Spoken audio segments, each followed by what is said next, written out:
விஜய் சாரும் சேர்ந்து பாடுறது தான் வந்து எங்களுக்கு வந்து ஒரு ஃபேமிலிக்கு அவரும் சேர்ந்து எங்களுக்காக வந்து பவதாவோட வாய்ஸோட சேர்ந்து இப்போ விஜய் சார் வாய்ஸ் வந்தது வந்து எங்களுக்கு இன்னும் கூடுதல் சந்தோஷம்.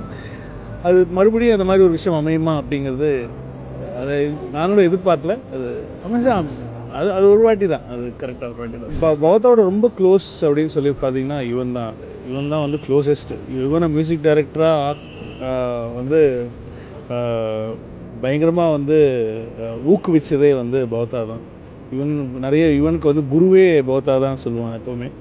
ஸோ அவ்வளோ க்ளோஸ் அவங்க ரெண்டு பேரும். ஸோ ஐம் ஷுவர் இதெல்லாம் இவனுக்கு ரொம்ப கஷ்டமாக இருக்கும். அதனால் வந்து இது அவனும் ஊரில் இல்லை, இந்தியாவிலையும் இல்லை அவன். பட் அவன் நினைவுகள்லாம் இங்கே தான் இருக்குங்கிறதுல எந்த டவுட்டுமே இல்லை. இன்னைக்கு பிறந்த நாள் பவதாவுக்கு. இந்த பிறந்த நாளே வந்து பவதா வந்து போன அந்த திதி வந்து இன்னைக்கு தான் வரும். திதியும் பிறந்த நாளும் ஒன்றாக வருவது என்பது யாருக்கும் நடந்ததில்லை. இது மிகவும்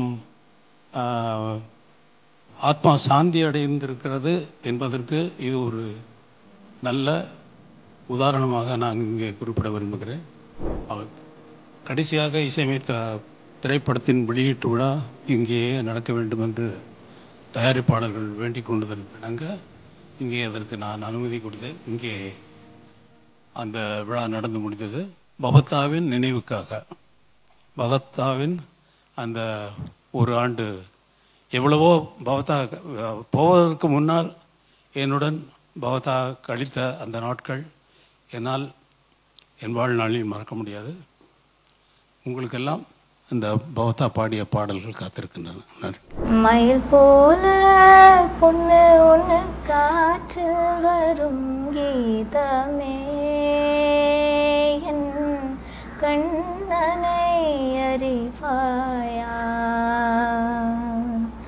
அவன் வாய் குழலில் அழகாக அமுதம் ததும்பும் இசையாக,